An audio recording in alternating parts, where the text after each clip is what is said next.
We'd like to welcome our national audience to the TMIT National Research Testbed High Performer webinar, where we really have a first here in that we are live broadcasting this at www.safetyleaders.org/live/, and you'll see that on the first slide.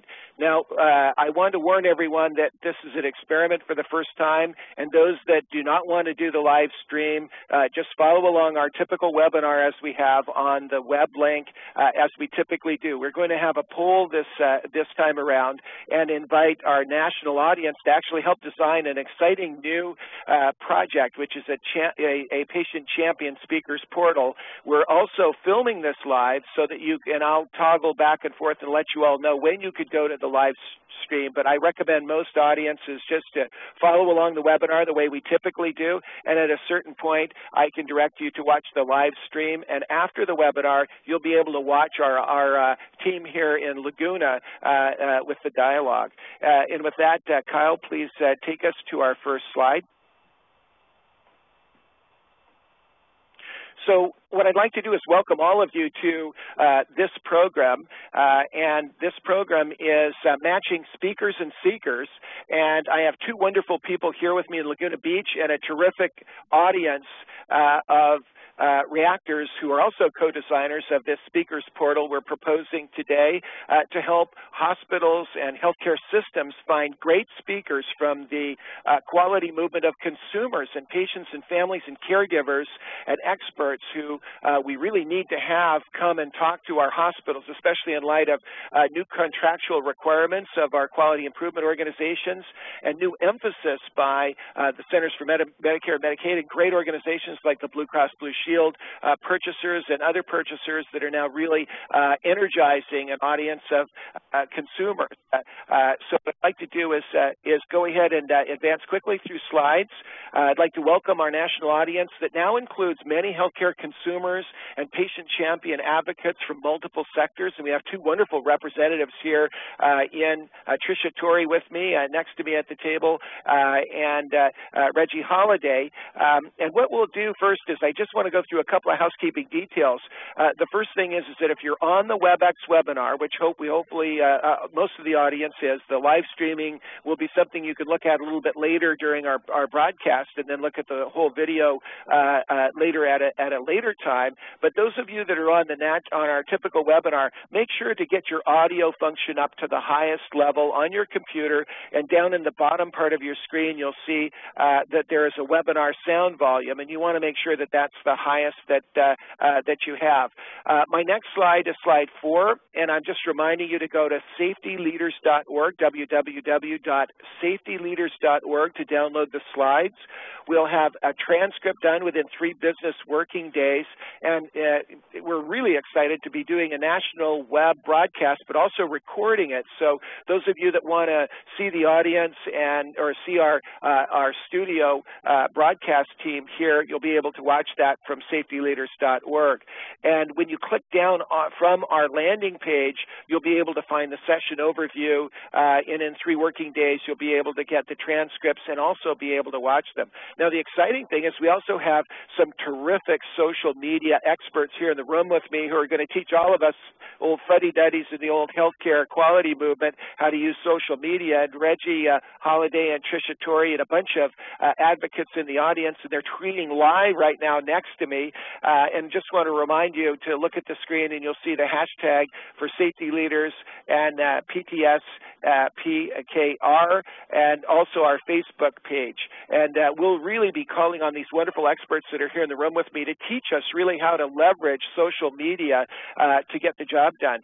Now, we can't really start a program without first hearing from patients and families. That's the way we start every one of our webinars, and our mission is to save lives, save money, and build value in the community. This will be impossible without engaging such wonderful panelists and people from the community like Dan Ford, Reggie Holiday, Tricia Torrey. Matt Listiak is our director here at TMIT, and Ben Padula is representing a wonderful web development team in Austin. But we really need to make sure that we start with the words of and inspiration from patients and families, but we want to make sure in full transparency and disclosure that no product, services, or technology technologies will be covered, and that we certify that none of the speakers here are selling products, services, or technologies that would involve healthcare organizations. I'd like to turn things over to Dan Ford to really kick us off with some inspiration. We've worked with Dan for a long time, a terrific leader in the healthcare space as a national recruiter, but also someone that is very passionate, a published author, and frequent speaker on the national scene. Dan, would you open us with some words of wisdom? I will, Chuck. Thank you. And I'm one of those fuddy-duddies, too, and seasoned guy that can learn a lot, too. So I'm looking forward to this. I wanted to thank the faculty as well as the audience for participation today. This is a subject that I think whose time has come. The subject of storytelling through a speaker's portal is another key aspect of the partnership between patients and families and providers, and of the crucial important aspect of active listening. I personally think that storytelling is key to selling anything. It's the idea of using examples, and it is particularly key, I think, in any leadership position. And I would like to advance the idea and encourage all of us, patients and families and the providers in the audience, to also think of patients as leaders. I know there's still a reticence to involve patients and families at any level, and we're hoping that this is going to be another way that we can encourage you to do that. And I think you'll get a lot of good ideas from today's webinar. Thank you for involving me, Chuck. Thank you very much, Dan. We really appreciate those words of wisdom, and I want to the next slide is slide 12, and addressing resources for speakers and seekers, and that's really what we're here to talk about. My next slide is really, we know the heart of high performance and really being able to drive high performance is at the intersection of leadership practices and technologies. Slide 14 is a slide that addresses the quality of that meeting in December of this last year when I had the honor of meeting Reggie Holiday, who will be speaking a little bit later.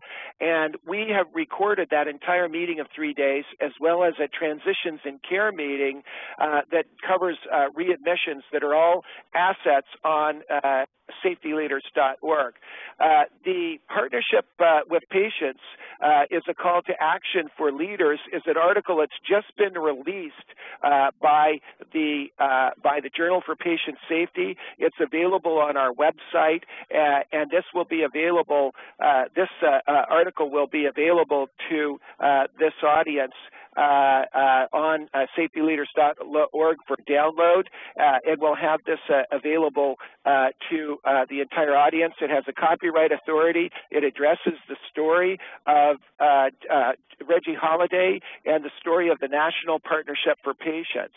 As such, next slide, slide 17, to tee up the issue of getting patients and families involved in what we're doing in high-performance care, you'll see targeted patients and family-targeted input is critically important to performance in healthcare.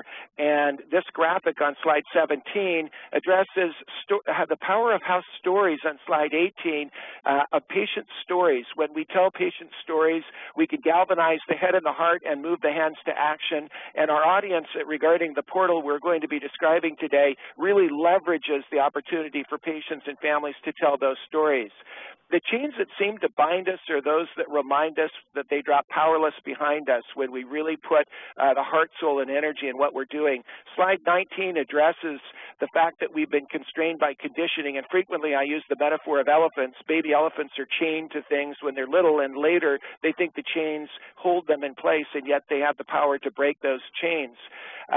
The transitions in care on slide 20 really addresses the knowledge and know-how and how we can really leverage the science of stories to really increase the sustainability of keeping patients out of the hospital after they've been admitted to hospital.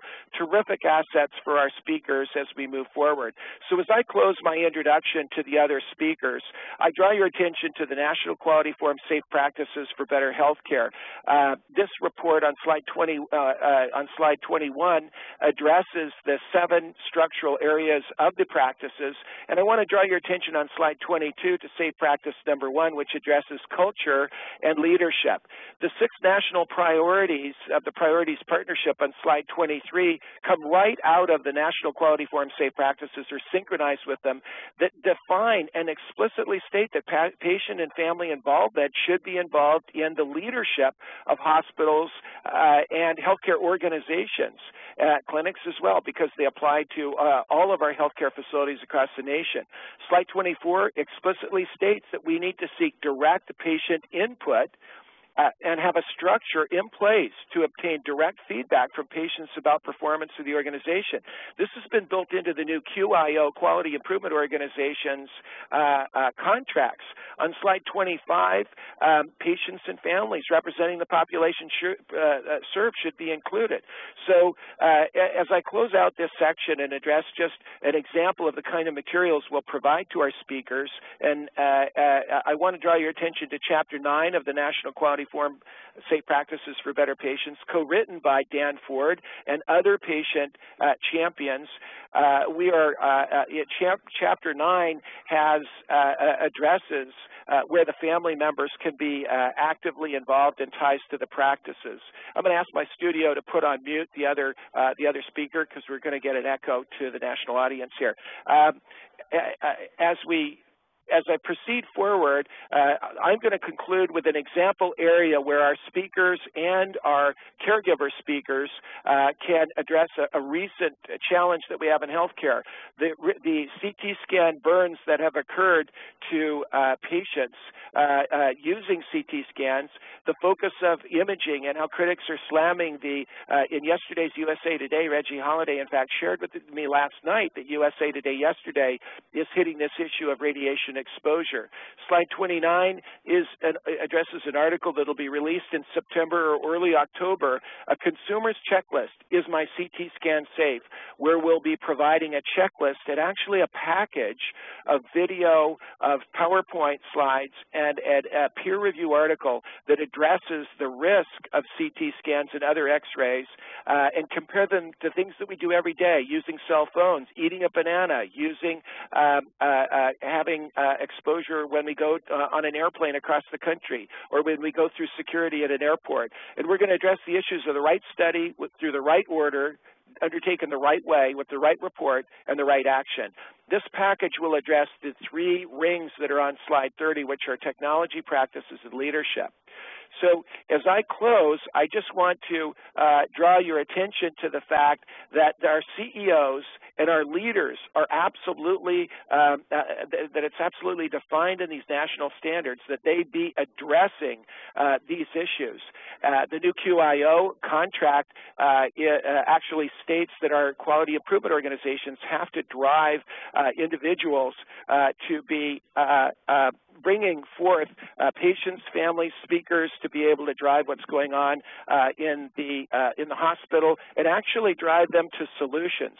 I'm going to hand things over to Regina Holiday, who's going to share with you a few minutes of her vision for becoming part of the picture. We'll have short segments from each of our speakers, and then we're going to have a national poll of you as an audience after we show you a prototype speakers portal that are going to match speakers, consumers, and leaders out in the community, and how we can match them with hospitals that have quality improvement leaders and performance improvement leaders that need to have these speakers.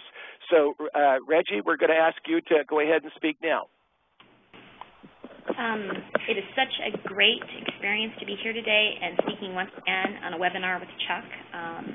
Just absolutely amazing what the folks at TMIT are doing to bring the patient front and center within the National Health Dialogue.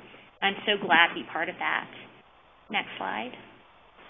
If you see here is a painting within the image before you that shows a patient at the wheel on a small lifeboat and a CEO throwing out the raft.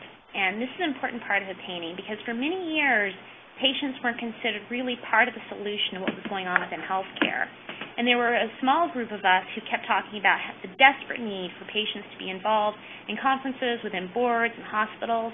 and how though we were trying so hard in our small microcosm communities, we weren't able to get the word out. Now, of course, with the advent of social media, that became easier. Next slide. See, most of us who are in the role of patient speaking had an event. Something occurred within our lives, and that could have been a good event, like an amazing, miraculous cure and our child was saved or our parent was saved, or it could be a bad event, or many bad events, a cycle of events that empowered us to speak, that we saw so much either going right or going wrong that we had to speak out. And that's what you see with a lot of patient speakers. There is something that occurred within their life they must do something about. Next slide. And you know that story that's within us, it almost wants to burst out. We have to tell.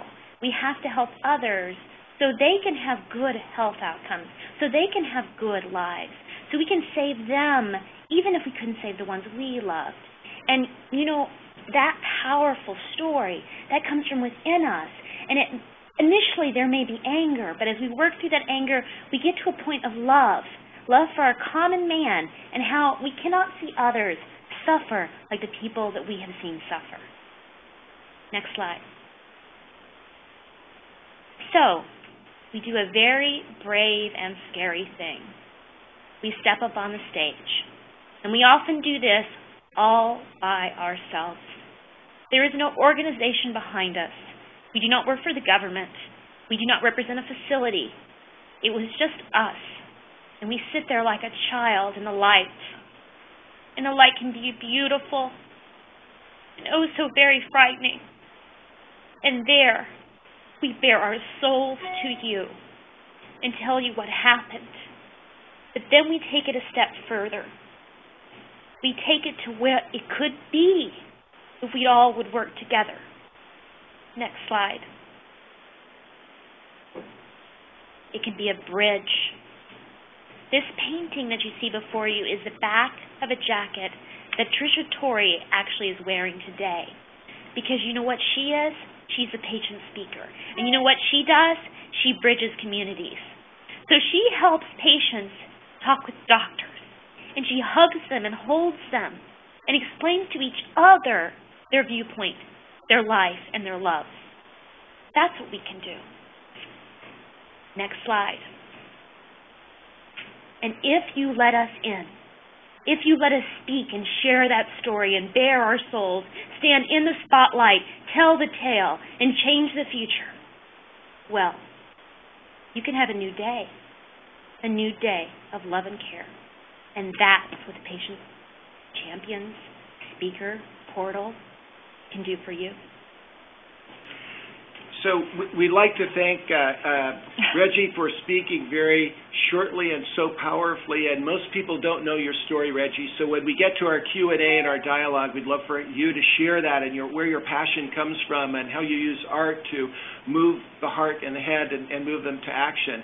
I'd like to introduce, now that you've choked Tricia and I up here in Laguna Beach, I'll let her compose herself and introduce Tricia Torrey, who's just a wonderful patient advocate. She is all over the web in describing so many things that are so important in healthcare. I'm going to have her kind of introduce herself quickly the way that she likes to introduce herself to the consumer audience. But I think for those of us that are on this call that are in the quality and the high performance movement and those that are in the safety movement, both Reggie and Tricia have so much to offer to teach us about the heart and soul of our consumers who are our customers and who we need to now invite into our boardrooms. And so, Tricia, give us the highlights quickly of your past. We'll do the same for Reggie in our haste to want to get to our dialogue on the portal. We didn't give Reggie really that much of a chance to tell a little bit of her story, which is actually in the article just released today, where she tells her story, and we'd like to have you do that. But, Tricia, give us a quick snapshot and then take us through it. We'll ask Kyle to turn over the control of the slides to you. Okay, great.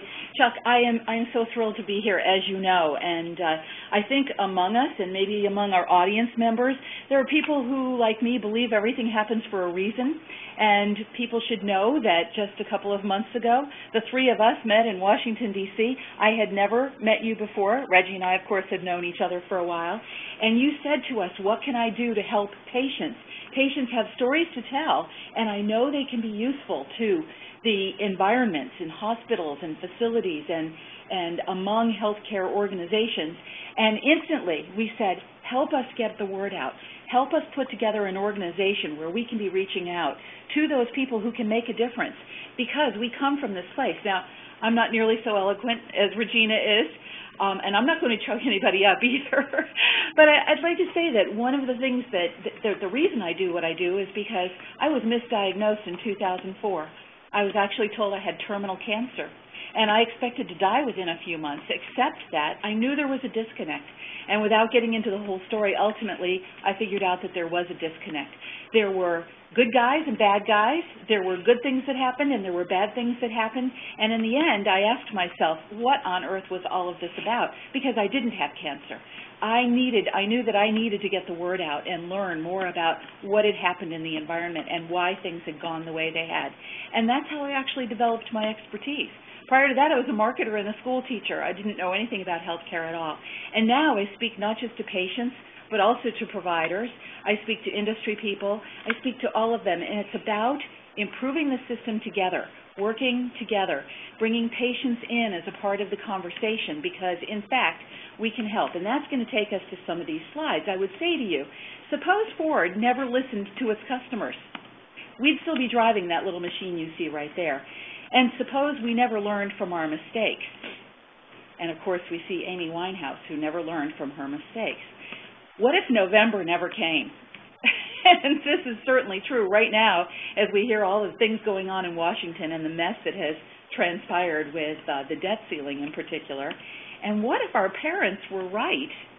And that's even a little bit scary, too, because I think all of us, as we get older, we learn that, in fact, most ways they were very right. So then I say to you that every successful organization has become successful by listening to its many audiences, its stockholders, donors, boards, employees, and yes, its customers, beneficiaries, members, students, and even sometimes, yes, patients. And that's why we're here today, is to talk about this Patient Champion Speaker Portal. There are hundreds of us, dozens of us perhaps, who have stories to tell. And the reason, as Regina told us, the reason we tell our stories is because we have either had a wonderful, wonderful, wonderful thing happen in the system or a terrible, terrible, terrible thing in the system. But in every case, it has made us passionate about the work we do. There are all of those of us who tell our stories only to showcase our passion for improving the healthcare system, the reasons that we do want to help. We tell the stories as a part of a bigger picture, as a part of improving the system. Now, I understand from talking to you, Chuck, and from talking to other people I know, that one of the big concerns of those who maybe would bring patient speakers in is that we'll come in and we'll whine, or we'll be angry, or we'll focus on a story that doesn't move people forward. And I guess the big message for today is that there are these dozens or hundreds of us that not only have our stories to tell, but have taken those next leaps and have learned how that can transition to something very positive, to that high performance that we talked about for healthcare organizations. So I would say to you, that's why we do the work we do. And in the words of one of us, we ask that you let patients help. That's ePatient Dave, if anybody's not familiar with him. I'm a patient. I want to help. I call myself every patient's advocate. I'm every healthcare organization's advocate, too, because I recognize that all those points of view and all those messages are valuable. And that's why I'm here today. Great. Thank you very much, Tricia. And so this takes us now to a stage of our presentation and our webinar that's different than what it usually is. Mm-hmm. And that is that typically we have speakers talk about clinical areas or leadership areas or areas where we can have impact. But now is the stage when we want our team at TMIT to share a prototype. Great. This is a prototype of a speakers portal. It's a place where we can congregate virtually in the virtual environment and match speakers in a local regional area and those that are seeking to have patient advocate family members, caregivers experts to be able to come and be able to match them in their area with this new dialogue that is really invading the boardroom, and that is having patients really in telling their stories and leading us to solutions and things that we can do to engage them and also to put attention on things that are in our environment that maybe we as caregivers aren't aware of. And now this is part of contractual requirements and requirements of our purchasers. I'd like to turn things over to Matt Listiak. Matt wears a number of hats, but he does have his hair. I always say that I don't have any hair because I wear so many hats. Matt wears lots of hats, but he's our producer at TMIT.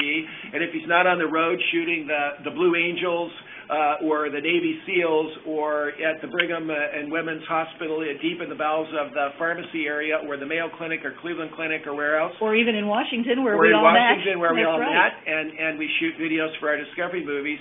He's also working with us behind the scenes in our web team, who you'll hear from shortly, about how we're going to bring these stories and new media into full force in the boardroom. So Matt, a multi-gifted member of our team who we love and admire. Matt, go ahead and take it away and talk about the portal, and then we'll have one of our leading programmers, Ben Padula, then speak. Matt? Thanks, and wearing many hats and many sets of headphones at the same time. So the first slide, I'd like to just give you a little background on what we're doing. The Speakers Portal is something that is based on a lot of the comments that you just heard and some of the wonderful input from both Tricia and Regina and some of the experiences that we've had working with patients out in the field. If we could see the first slide, this is also an inspiration that we've had. It's a painting from the amazing Regina Holiday. And what struck me about this painting is the partnership between healthcare organizations or a professional healthcare provider and the patient, and the infinite loop that you see above them stuck out in my mind and became sort of a guidepost for us as we built the site. And if you can go to the next slide, I'll give you the mission of the site, which is to link speakers and people that may be seeking those speakers around solutions. So there is the concern, as Tricia noted, that the stories may be negative, and we noted that concern as we spoke to professional healthcare organizations and patient safety officers across the country. And the goal then is to take the solutions, the real solutions that patients have, that we know that they have, and other speakers, and link them with people that need those solutions. So if we look at the next slide, I'll tell you some of the input that we got from the speakers, potential speakers, as we talk to them. First thing is that speakers need a centralized portal to promote themselves as professional speakers with viable solutions to offer. So the Patient Speakers Portal that we're currently developing, we want it to be that place. We want it to be something that the speakers can use to promote themselves, to build community, and to be a repository for people who are seeking them. Secondly, we found that the speakers want a simple and easy-to-use interface. So that is another thing that we went for as we built the portal.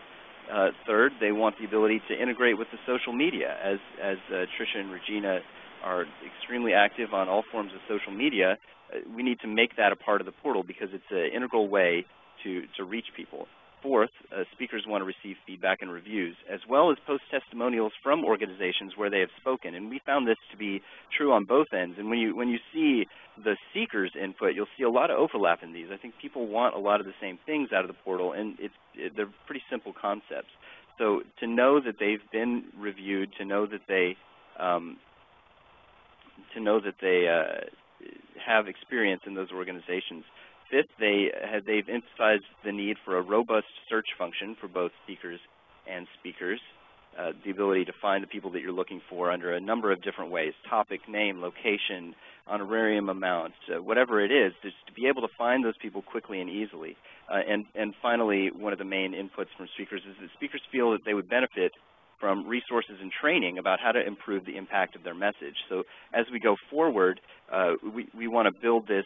TMIT is in a unique position to offer a lot of resources that we've developed over the years and offer them to patients as well, offer them to speakers as well, so that they can use these resources and be armed with the latest research as well as their personal passions. So linking those two things together will develop solutions.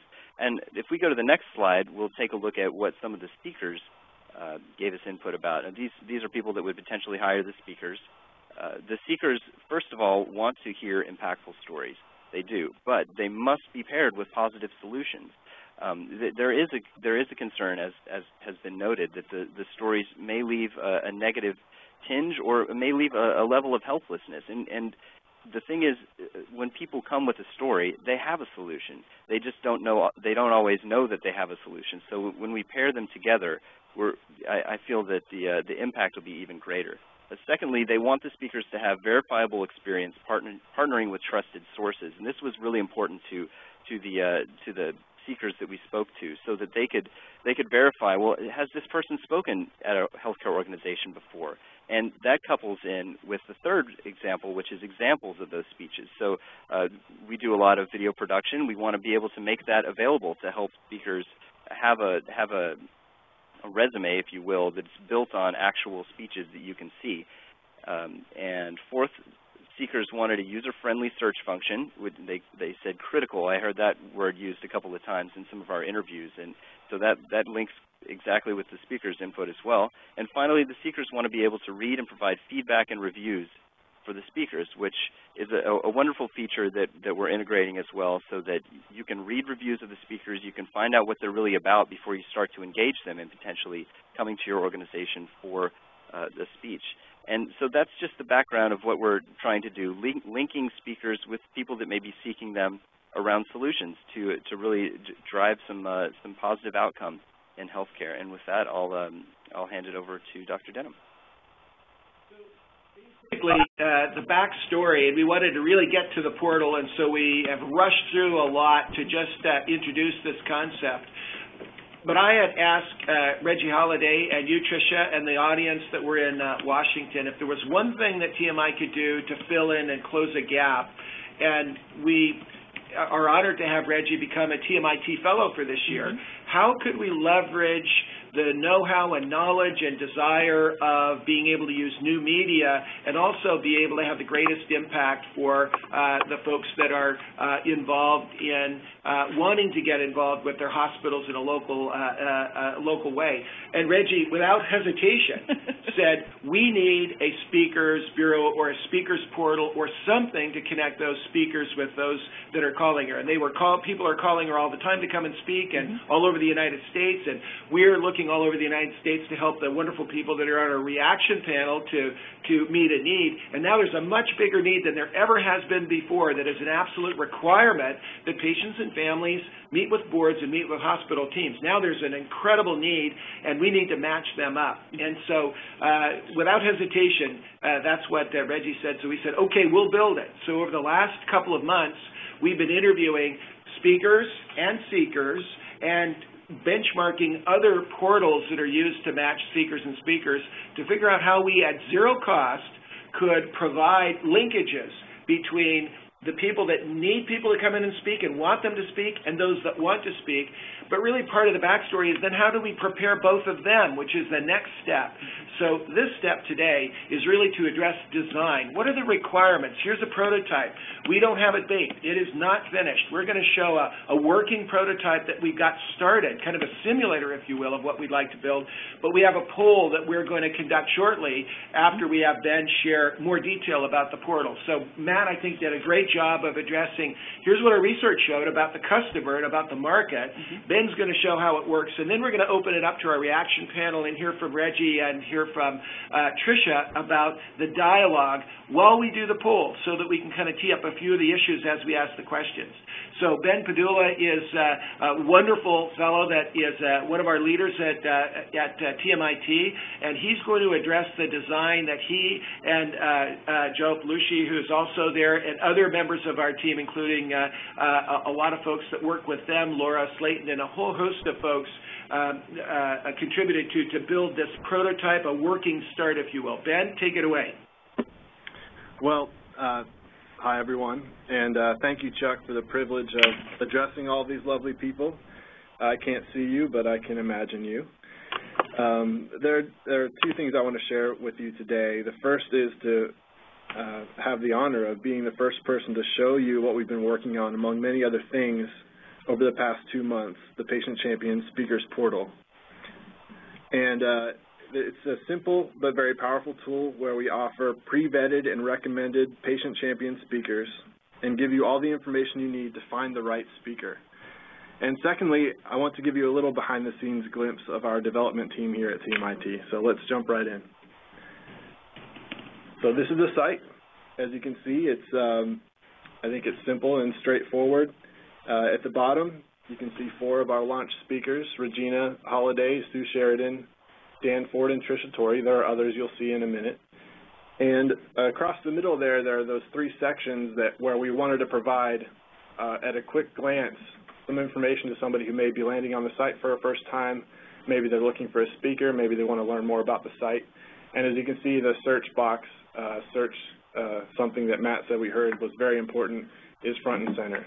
So if we click on the About This Site section on the left there, it brings up a deeper dive on all of these, about our portal, about how to find a speaker, and about how to become a speaker.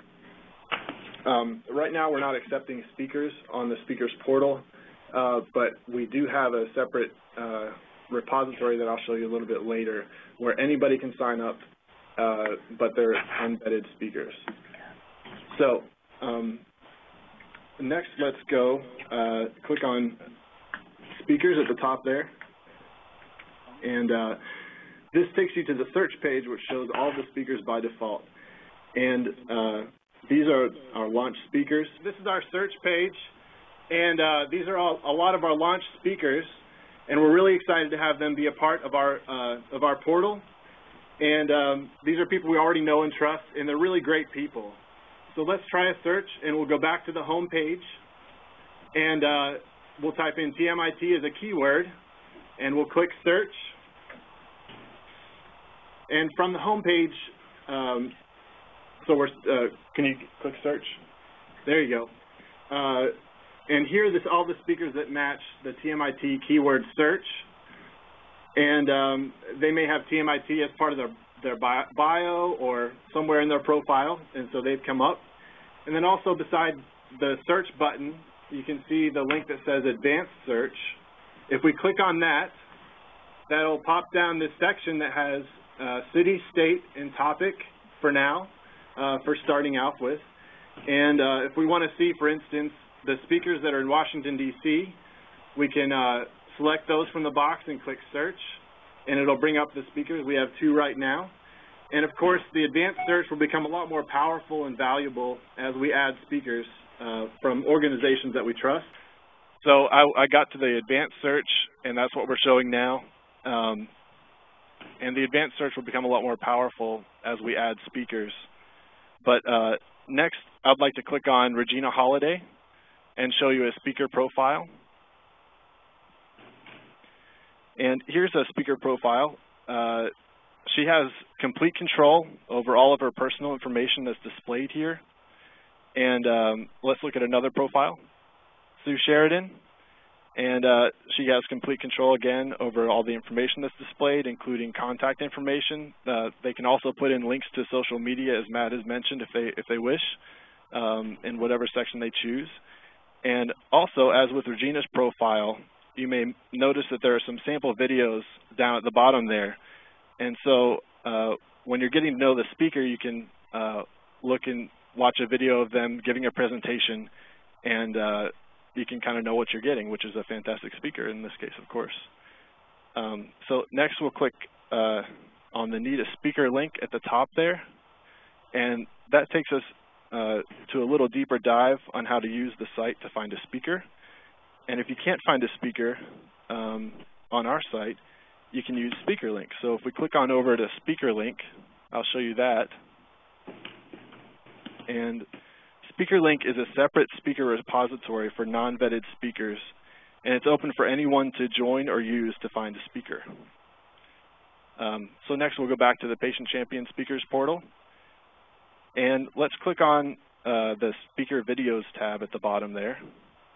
And here's a list of a bunch of speaker videos that we have available on our site, and you can right away start watching a presentation from somebody on the site.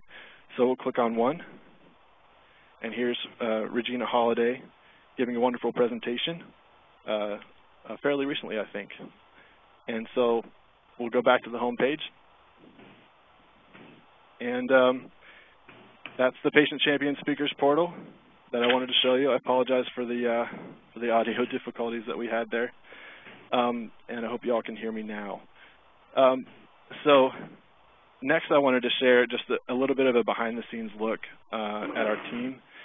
And it's hard to show you something like this without remembering the contribution of all those involved, from the initial idea man, ePatient Dave, as was mentioned from his blog, to Regina and Trish for all their wisdom and guidance throughout this whole process. Thank you so much to both of you. Really to our technical side, the technical side of our team here at TMIT. And I promise to not quiz you on this, but please indulge me for a minute here.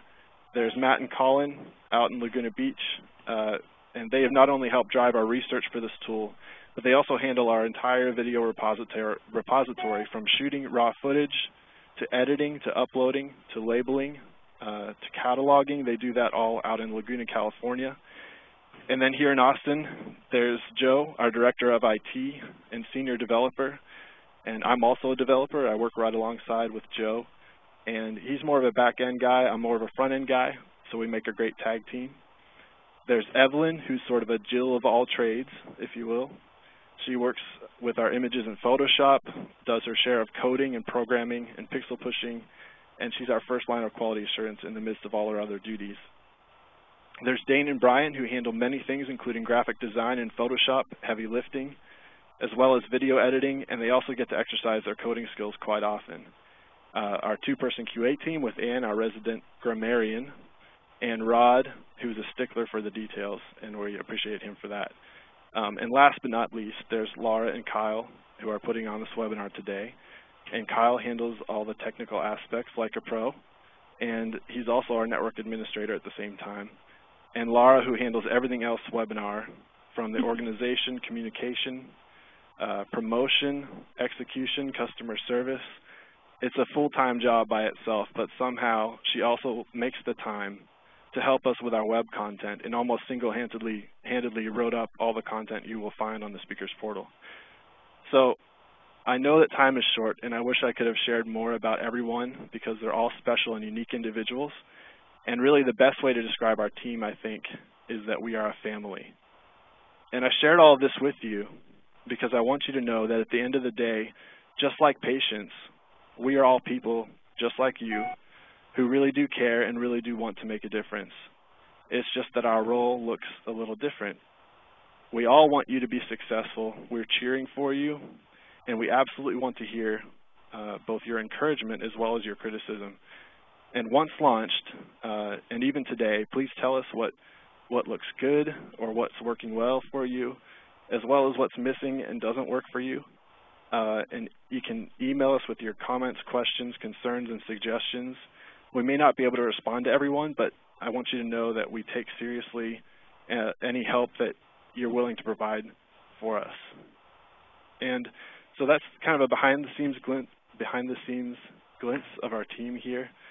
And I'm really proud to be a part of this team, and I'm really proud of what we've accomplished in this version 1 or prototype, if you will. And I can't wait for you to actually get your hands on it and start using it sometime soon. So in summary, I got to take you on a tour of the Speakers Portal. It's a simple but very powerful tool where we offer vetted and recommended speakers from organizations we trust and give you all the information you need to find the right speaker, from topics, location, travel to information, and more, including speaker videos and bios.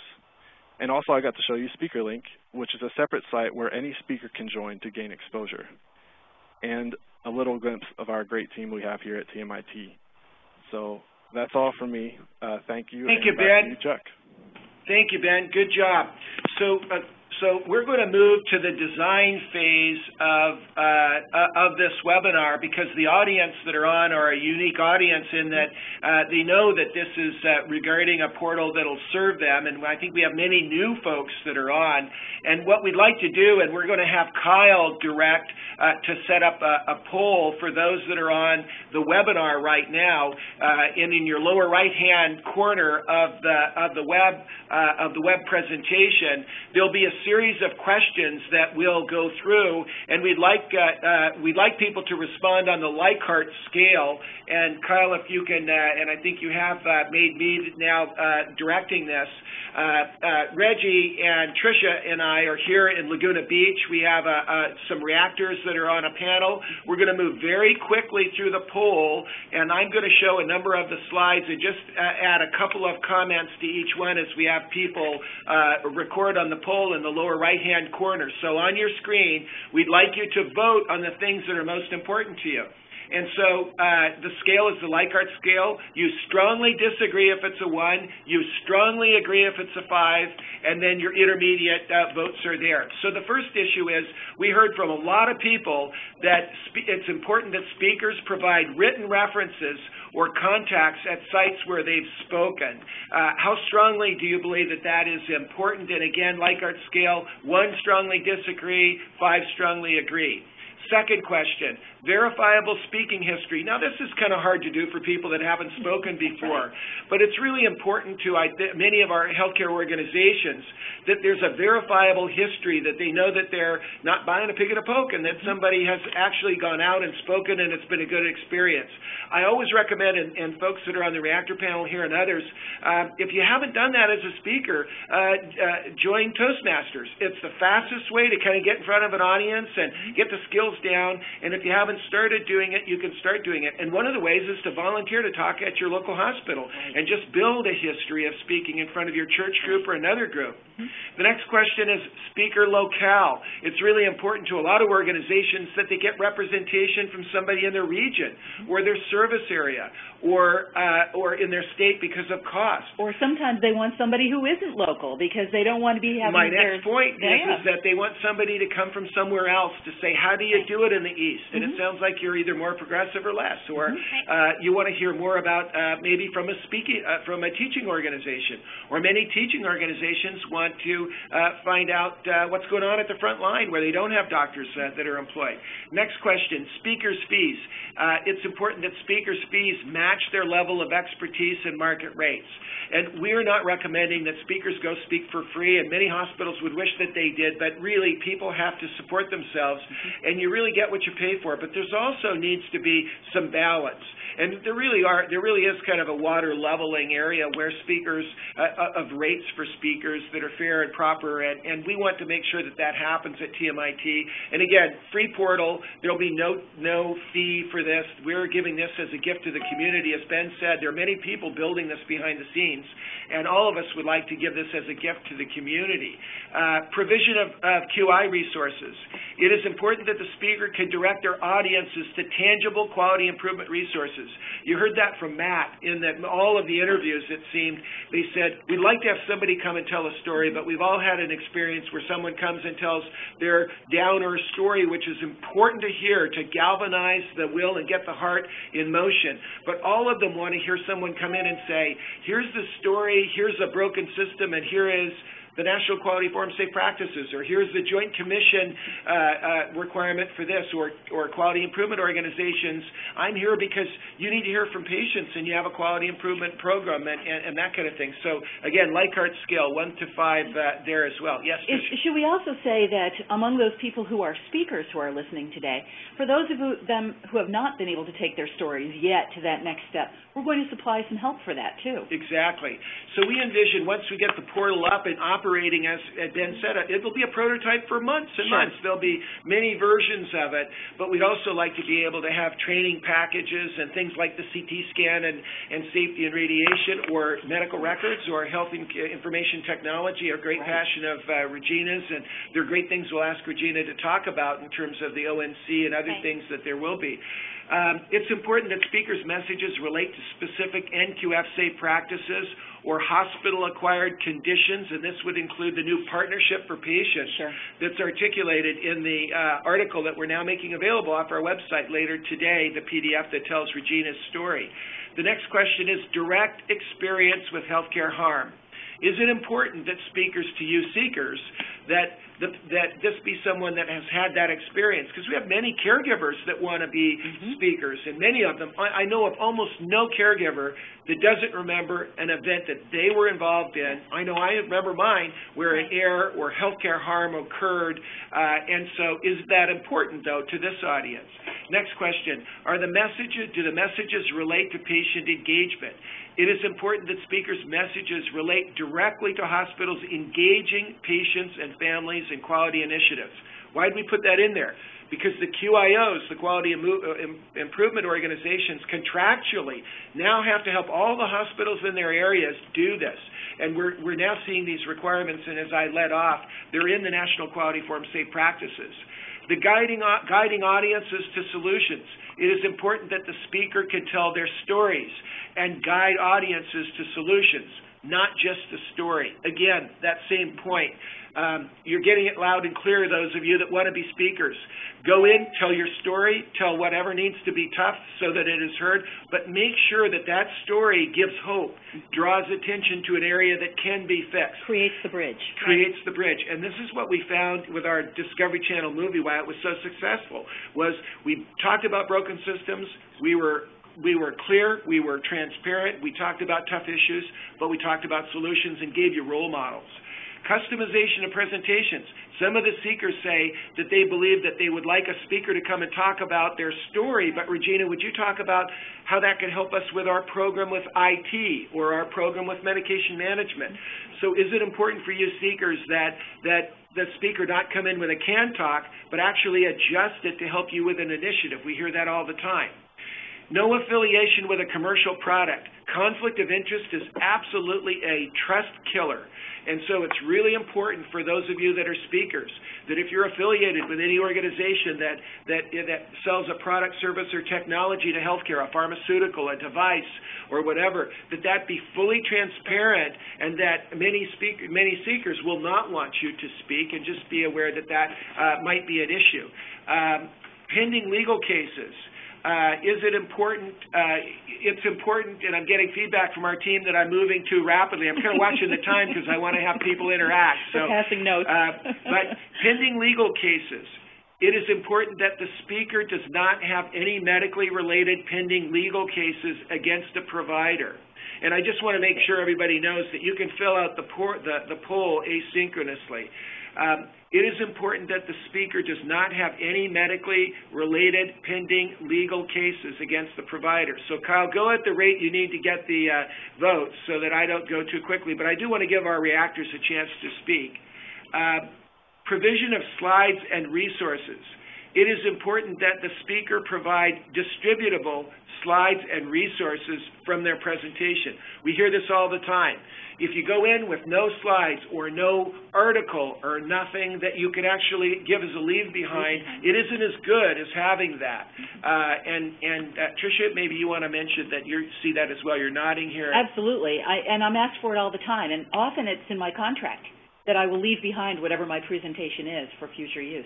And I would like to add to that in the world of social media, the leave behind is often just, it's on SlideShare. Right. Anybody can download it, and you can use it in your set because we've made it completely available to you. So part of it is also embracing new media and realizing what the potential is. That's absolutely true. And part of your leave behind might be a tweet stream. Yeah. If it's tweeted, as we're doing today. Right. Absolutely terrific. Because we hear all the time that the hospitals then say, that was great, can I have those slides to now put that in my deck to tell my story, to sell my story of why people need to adopt my program. This is a universal thing. Nobody's trying to own an idea. No. What we're trying to do is spread the ideas, and so we do want to share. Like I put my art up on Flickr with a Creative Commons license. That means you can use it as long as you have a non-commercial use.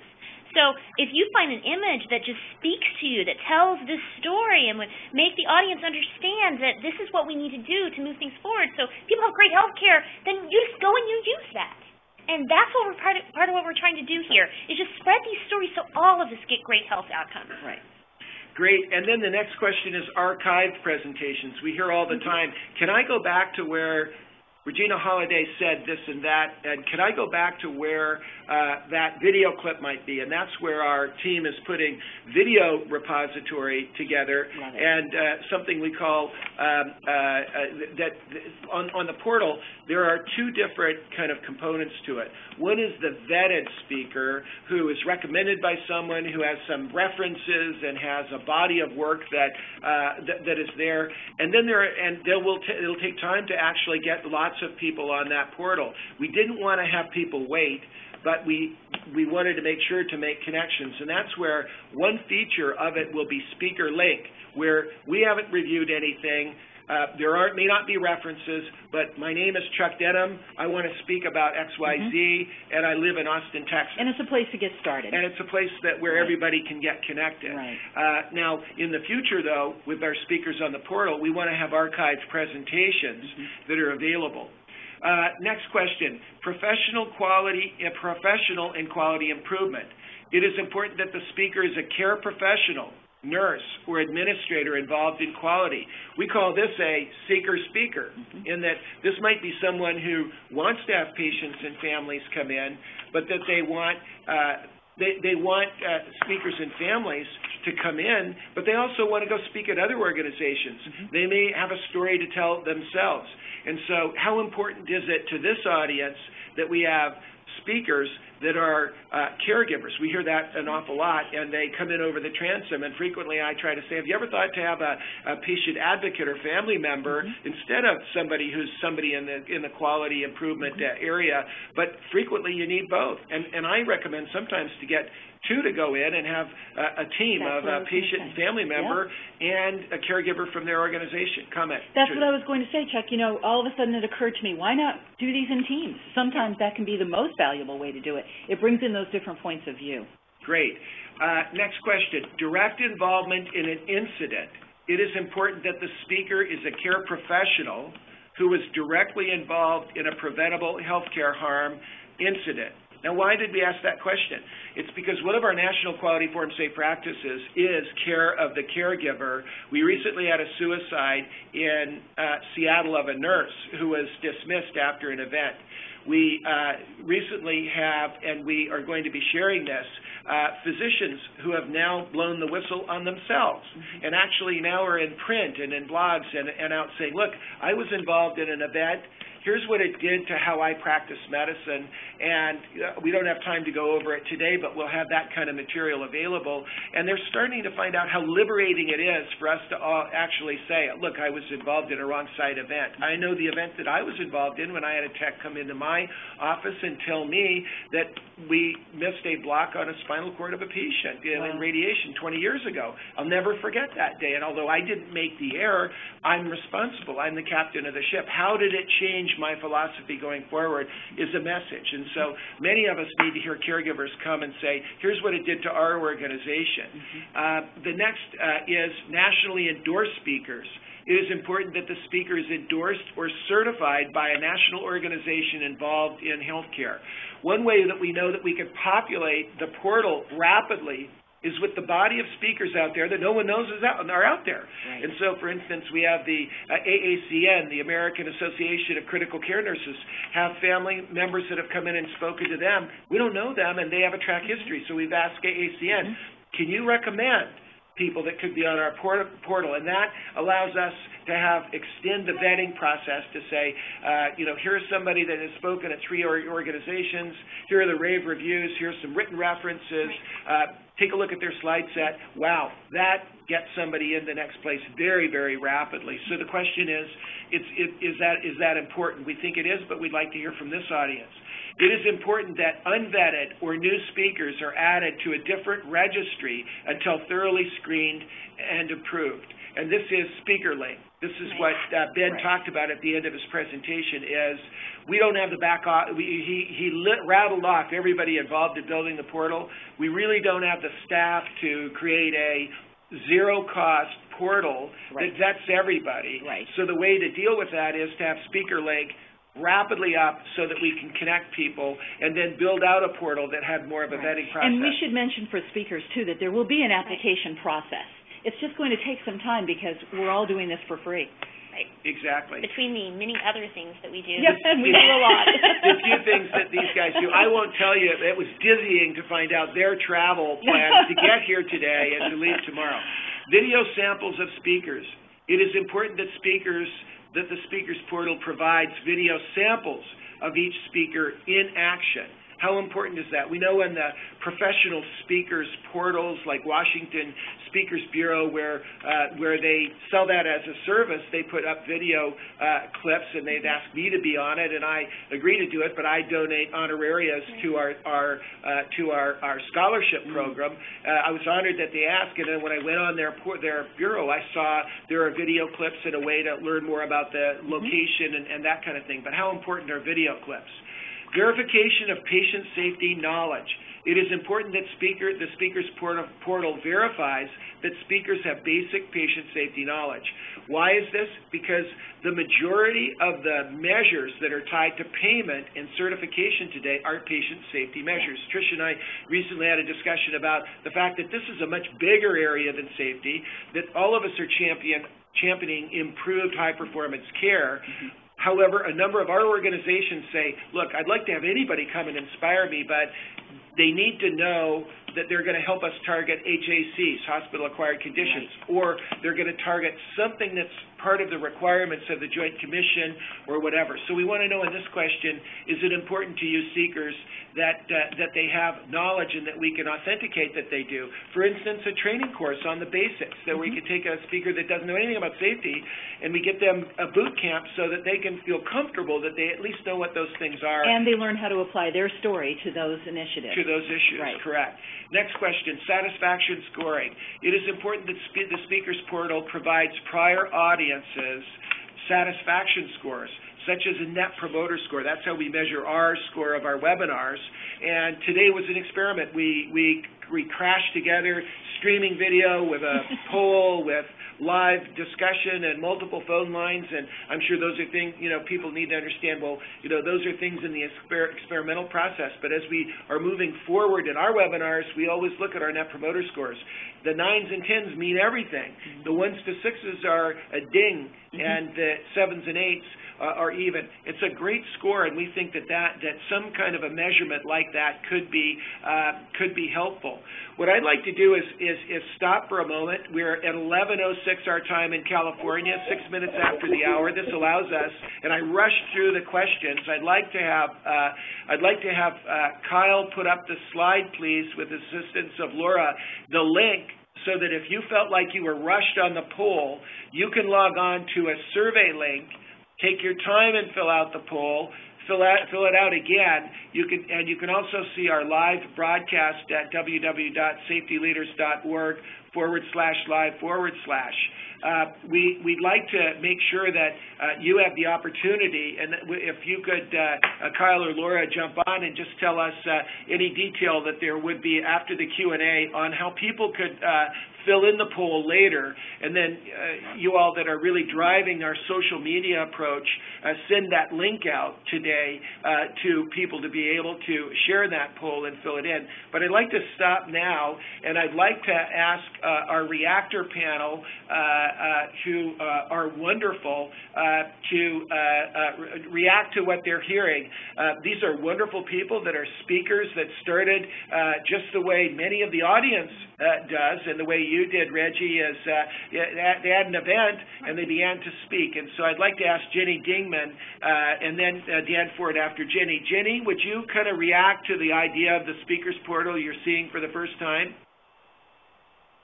Yes, I think it's just a wonderful idea. I'm really excited about it, and I think that speakers are like diamonds, and they're like gold, and priceless to the healthcare industry. And I think they can learn so much from the folks who have been in the shoes of, positive and negative outcomes. And I think when they start to listen to what the consumers have to say, I think really, really wonderful things are going to happen, and I'm so excited about this.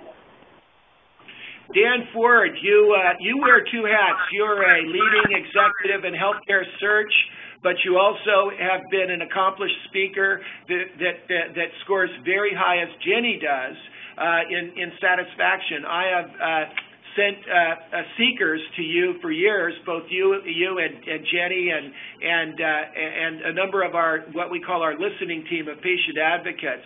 Dan, can you reflect to both the seekers and speakers your comments and thoughts, and also reaction to the portal, but also your message to the seekers and speakers? I will, Chuck. I appreciate that. Several declarations. One is the conflict because I do executive search in healthcare. Secondly, I have to confess I no longer have a beard. Truth in advertising, Dan. Anyway, there's just several things as I thought about this ahead of time and today. Why are we doing this? We care, we're passionate, we want to partner, we've had horrible experiences, we want to help change the industry. We want to motivate, we want to encourage and support. We have recommendations and ideas that we can give and share, and we'd like not to be perceived as that uninformed interloper. As my good friend Catherine Townsend, risk manager and consultant, etc., has talked about the role that we play and should not be looked at that way. We want to challenge audiences. We want to be candid and constructive. We want to role model listening, and that is, who is the audience? We got to listen to the audience, those who invite us ahead of time as to what do you really want to hear, in addition to just telling a sad story, which I know you use as a motivation, but beyond that, how can I help? Checking references, great idea. Past presentations, we serve on committees, people get to know us. And there's this little thing called Google. I discovered a few years, I've given close to 60 presentations over the last 8 years. Never even thought about this. Somebody said, Dan, have you checked Google about your patient safety presentations? I did, and I did Dan for patient safety, and this is a suggestion for you to do that on each one of us that are on this faculty today and others whose names have been cited. And there'll be a ton of information, more than you would ever care to know, in my case, about this personal passion of mine, including several talks. I gave a talk at the Harvard Quality Colloquium 3 years ago. I gave a talk at the GEL conference, which stands for Good Experience Life, on stage, New York, no notes, no suit, Dan. You just got to be you up there. I was scared to death. I moved past the being frightened, and it went fine. But I discovered those were Googled, and we're gonna find the same things now, real time, with this speakers portal. And I'll do the bridge here. This is a great idea. It's a time. It's something which time has come. Chuck Denham and his staff are absolutely incredible people. They're giving, they're caring, they're doing it for the greater good, and for them now to be recognizing the value of matching speakers and audiences is phenomenal. So, one thing I'd like to say, this is not negative, but from a reality level, this is not for everybody. And I don't want to put anybody under the bus. All of us have gone through hurt and anger and frustration. Tricia alluded to this a few minutes ago. And there's a point before which we shouldn't do this. And there's a point after which that others probably are better at recognizing us than ourselves. I don't want to put anyone under the bus because in having a horrible experience because of medical errors and then by being ignored afterwards, we've already been put under the bus. And you don't need me to say, well, you can't be a speaker either and you can't talk about it publicly yet. That hurts. But I think we got to be realistic as we look at this, look at ourselves in the mirror and say, am I ready to convert this to a positive role in this industry, even though I might quietly have some hurt inside of me, but I want to make a difference. That's all my thoughts for now, Chuck. Thanks. Thank you very much, Dan. Very eloquent, and the one thing that we've learned over 20 years of working with patients and families after accidents, and I have to, as we say in Texas, brag on Dan and Jenny. Every other Saturday morning at 0700 Pacific time, we have a call, and they are absolutely dedicated to drive leading-edge work in quality and performance improvement and safety, and they've been co-authors of the Chapter 9 in the National Quality Forum Safe Practices. So they're co-authors of national standards, and have also been co-authors with me me in articles in performance improvement, listening, and applying those principles, and always bring goodwill to the party. And I think that they can tell their story and leave you with hope and still really address those harsh things that have happened to their family. And it's been really an exciting thing to see them do that. Our third reactor that I'd like to have speak is Steve Rell. And Steve's little boy, Braxton Rell, he lost a few years ago. And Steve is one of those courageous people that is working through and worked through the post-traumatic stress syndrome we all have, caregivers alike, but not as bad as patients, where we go through, I think, the Kubler-Ross stages of grief, whether we lost a limb, or we lost our little boy, or we lose a spouse, or we lose the professionalism of knowing that we've never made a mistake. There's still grief, and we go through Kubler-Ross stages. At first, we're in denial. This can't possibly have happened. And then we go through that stage of anger, and then we go through that stage of bargaining, and we go through that stage of depression, and then we go through that acceptance. So we have to go through that to give hope to others. But we need to tell our story between the beginning and the end of those 5 stages, and Steve represents one of those courageous men and women who are family members who step into the gap and bring positive energy through that healing phase. Steve, your reaction to the portal.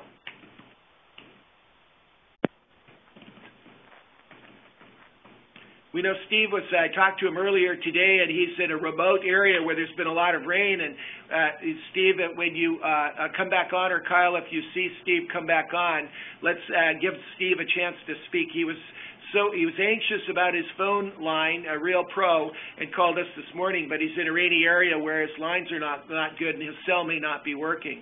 Reggie, would you like to you didn't really give a chance to give your quick snapshot of your experience, and could you kind of just address how the speaker's portal would address, but you want to bring something I also want to see, Dan Ford, do you have a Twitter handle? I don't. I'm one of those old fuddy-duddies, and I'll get there. Okay, well, somebody wants to get in contact with you, so we'll have to put you guys together. You can give my email address. Yay! One way or another we'll do it. Old-fashioned email. That's right. You made a very valid point. There's all kinds of folks in this world that are trying to move things forward. As Chuck alluded to earlier in the call, I was a fuddy-duddy, okay? There was a little over 2 years ago, I was this Cub Scout den leader and a toy store retail sales clerk, and I taught pre-K art, and I occasionally would do a neighborhood mural, like children reading a book or dinosaurs on kindergarten classroom wall. That was my kind of work that I was doing. And I was a no-tech. I did not have a cell phone and actually swore I would never own a cell phone. And I had email just because at my church I had to have one because I was the evangelism chair and they required it. So that was my life. And then my husband got sick, and he went to the hospital on March 25th of 2009, and within days we realized he was very sick. And though I did not have very much access to his medical record, I kept begging people for information and finding out how far this disease had spread, and just begging to find out test results. And based on what they were telling me, I wasn't getting any information from the doctors, so I went online and started studying my husband's disease using the internet, and I found out that there was a very good chance that he was not going to live very long. But the internet was wonderful because it told me that, and it let me come to some stage of acceptance when I wasn't getting that kind of information in the hospital setting. And I found out there was amazing people and amazing tools that were out there to save you and help you through this process, and a lot of them were online. And I thank God for Twitter, and I've actually been live tweeting this entire time, because I met ePatient Dave DeBroncart on Twitter while my husband was very sick.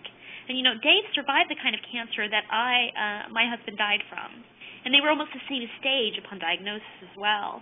So our stories were sort of twined together because of that, and it was so wonderful to speak with him, and I got to speak to him because of Twitter.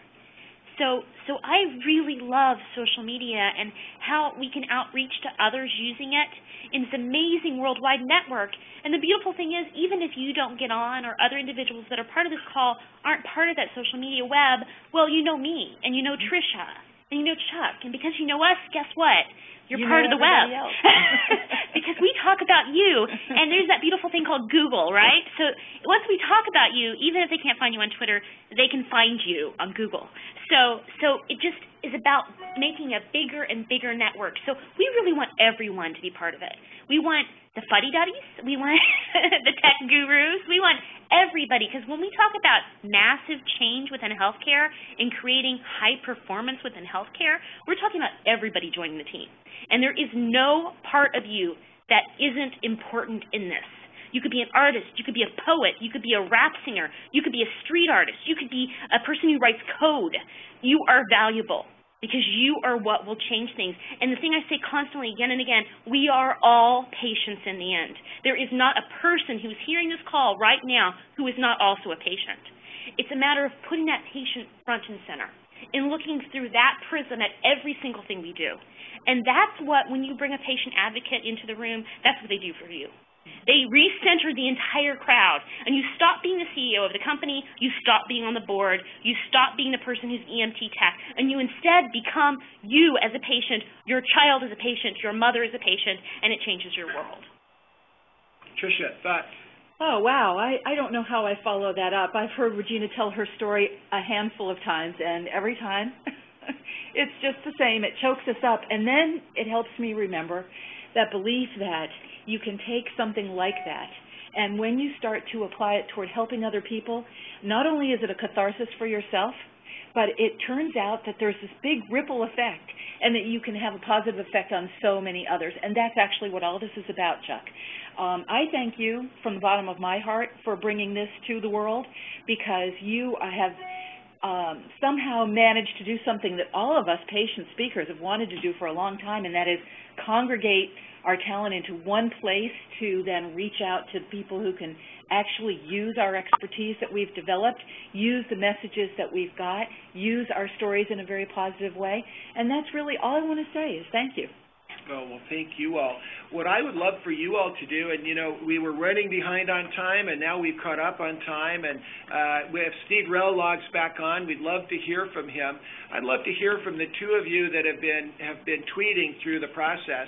What's the reaction that we're hearing from the audience? As Ben said, we want to hear, you know, the criticism as well as that this is, as product developers, which in our normal life to help pay for all this is what we do, what we've done for many, many years.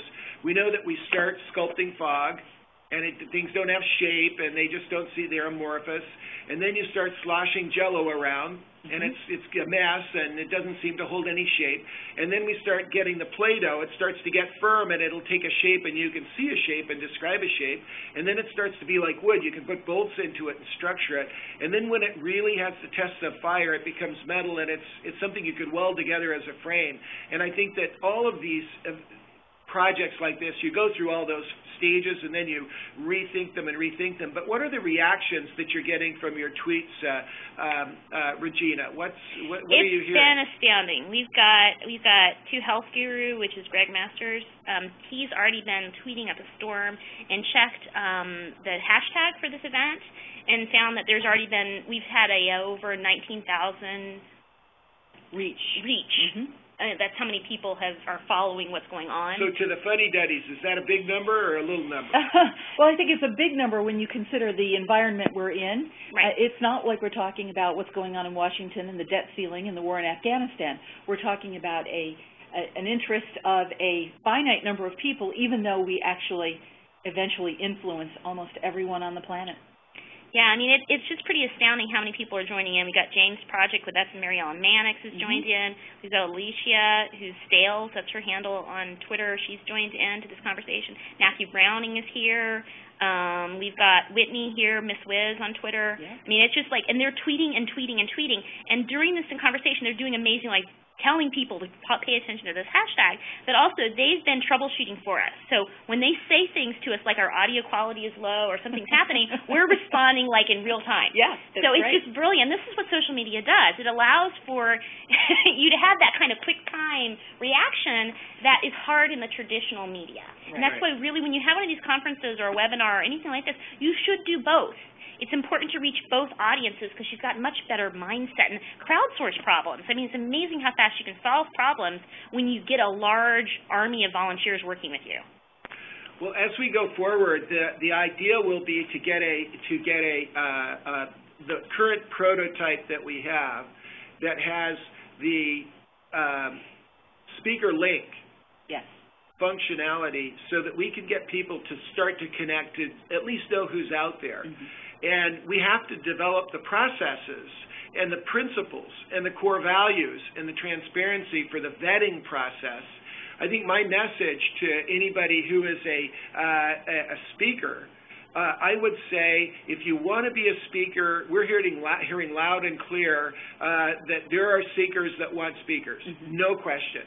The second thing is that as a speaker, we put up one of our slides about the power of storytelling that I wrote with Dennis Quaid. He's the lead author, and we talked about the power of stories.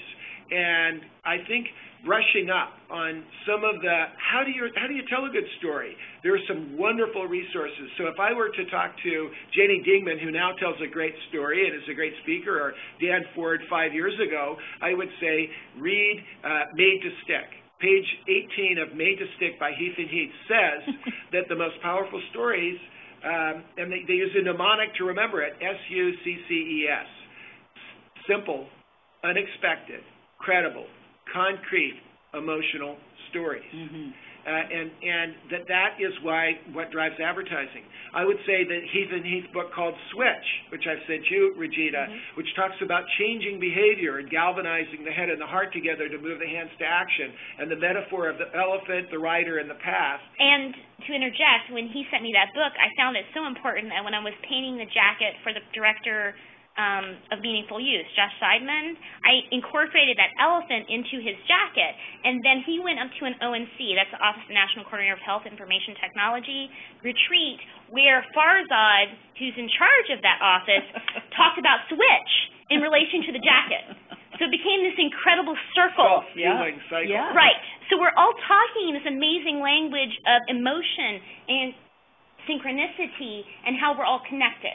And that's part of what we're doing here this day, is we're just making this amazing web of connections that can change things. So one of our questions to our speakers that are speakers that really, really want to go from being an A speaker to an A+ speaker, other resources like Stephen Denning's book, the Business Leader's Guide to Storytelling, is a wonderful tome that actually goes into the anatomy and physiology of stories. And he was a wirehead. He was a data guy at the World Bank and got fed up with people looking at his charts and graphs and numbers and not doing anything. And he just went in with nothing, and he told a story about a lady in a village. And he couldn't believe the power of storytelling. And then he went to storytelling meetings, and he was like completely a fish out of water. And now he's become one of our greatest people articulating how to tell stories. So I recommend his book, Springboard, and so there are lots of resources. So one of the things that we want to do is just say we would be interested in developing a course for speakers to bring together a lot of these assets if the audience wants that. We think that they probably do. And in the same light, putting courses together on the basics of performance and high performance and measurement so that we could ground gifted speakers with a little ammo. So at the end of their story, they make an ask. I just told you about the story of the loss of my child. Now, my ask is, would you consider, and then there are 2 or 3 things to just ask, to say, now that I've emotionally engaged you and you got your checkbox to have a family member or a patient come in, how about doing this? So you leave an ask and give them hope. Tricia, you had a comment. Well, only that all of these resources are excellent, and what we'd like our speakers to know, those who are not in the system, quote unquote, yet, those who are really just reeling perhaps from their story and they know someday they want to go in this direction, that those are resources we can provide to them. Yeah. We can do the courses, we can have lists of books, we can have lists of videos and online resources and so forth to help them out. And to add to what Chuck was saying, I mean, I was speaking for a whole year before I met Chuck, right? And I'd go to meetings, and I honestly didn't understand half the things people were talking about moving their cheese and the deep dive and are we all on board? And they were speaking a whole different language. Right. And then Chuck gave me all these business books, and I'm like, oh, it is a whole other language. So it's one of those things that's part of what we want to do with this portal is let you learn all these lessons we've learned, to make it where you don't have to have the slow pace of education that we all learn individually. Instead, we can put this toolkit together for you, and that's what Chuck's brilliant at. Well, we have a great team, and you've heard Ben talk about all of the folks behind the scenes that actually do that work. But I'd like to come back to Jenny Dingman. Jenny, are you still on? I sure am. Jenny, I want to share with people because you had some trepidation when I said Jenny, the HRSA, the Health Services and Resources Administration, would like to have patients and family and speakers there, and my good friend Dennis Wagner, who I've worked with in 4 different social entrepreneurship initiatives, connected you and Dan with federal agencies who no one would ever think would want to have patients come in, and what that experience was like, Jenny, and that you just have to kind of throw yourself in the deep end of the pool, and that people are there really interested in hearing what you have to say. You want to just share that quick experience with us? Oh, yeah, it was very rewarding, and actually it's a continuing process. I'm still very much involved with the wonderful folks with the Clinical Pharmacy Collaborative, and basically it's about, in my part of the faculty, is with regard to patient engagement, patient empowerment, teaching patients how to be better patients, and teaching providers how to listen to patients. It's just been a really great experience, and the most exciting thing of all is the data that's being collected is astounding, and when it's released, I think everyone at this webinar is going to be so happily surprised about the work that's being done there. That's just one of the many things that consumer advocate speakers can do to help your organization. HRSA seems to be very pleased with my work to date, and Dan's as well, and other government agencies have now embraced other consumer advocates to speak and work with them as well. So I think it's just a really great thing, and right now it's a brand new entry-level organization for everyone to kind of hop into, to match the right speaker with the right facility, and I think this is just going to be a win-win situation. It's kind of like a bar of gold. In investing right now, you're going to really see the return on your investment in the future. So, and I'd like to allow Dan now. We always try to start on time, finish on time, because we know people are really busy. I just want to thank Ben and Joe and Frank and Laura and Evelyn and Kyle and the entire team and Rod, so many people that Ben articulated in Austin that has supported this webinar, and thank Colin, Gabriel, and Matt Listiak here. But I'd really like to have Dan close us. And Dan, you, I think, epitomize the kind of speaker we'd all like to be. You are humble. You have your story. You leave us with hope. You build your faith in God in your stories, and you're honest about all those things. And you understand leaders of hospitals because you are a search consultant. Can you share with us some closing words, and we'll sign off? I'd like to have all of the speakers stay on so we can do a debrief, because this was a big experiment, and we have lots of glitches that we want to fix, and we want the audience to know that this was an experiment for us, but we think it was worth it. So, Dan, would you please close us with wise words? Sure. I appreciate your compliments. This is a journey for me. It's a journey of love, as Reggie talked about earlier. You got to start someplace. It's putting one foot after the other. I got started because I got some visibility in the industry. Asham invited me, and we just served on a committee. Every committee member said, Dan, you got to start telling your story, and that was back in 2003. Each of us has a different story. Each of us has a different approach. Depending upon our tragedy, our own life experiences, our gifts, and the audience. And we really got to listen. Mine has started with, with the family story. I added to that, and I'm deliberately name dropping a little bit today, not because of my ego, because I don't work that way, I don't think that way, but because I want you to know that everybody can do this. The bar, set the bar high, but you still got to start one foot after the other. I did a talk in Geneva, Switzerland back in 2006. I did a lot of research. And one of the research comments came back earlier, and that was from Catherine Townsend, having to do with we are too often viewed as uninformed interlopers, and we can't be woe is me about that. We got to get the industry to change their perspective about us. Also, I've talked about recommendations from our experience. And then more recently, in the last year and a half, I've started incorporating thoughts about leadership, given what I do for a living and what I know about this industry and where we still need to go. And I'm pretty blunt and I'm pretty direct because all my talks have been with providers, and try not to pull on any punches. I don't make huge generalized statements about how big the industry is or anything like that. I try to be constructive as I do this. Now, I'm not the old fuddy-duddy exactly as Chuck is either. Chuck, I'm a fuddy-duddy compared with Chuck. Chuck gets about 4 hours sleep a night. He thinks about an idea at 2 o'clock in the morning, and by 8 o'clock, he's already starting to implement that. I can't quite do that, but the reason that I don't tweet is I am so incredibly busy with my work that I'm just busy, and I haven't learned that yet, but I will do anything to advance this patient safety movement. So I'm going to start tweeting. Just bear with me. Oh, yay! I like the Nike ad, and this is for everybody, and that is just do it. Thank you all.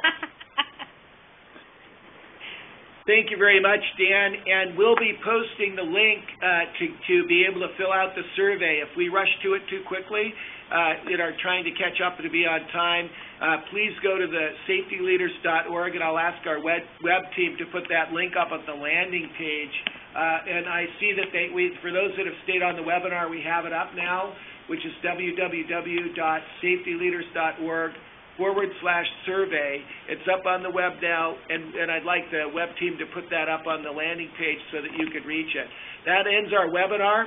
It's not the end of the beginning. It's not the beginning of the end. I think this is, as Ed said, it's a journey, and we hope that we could deliver a portal to both seekers and speakers that will get you all together. And in the end, patients win. So God bless you, and we'll talk to you soon.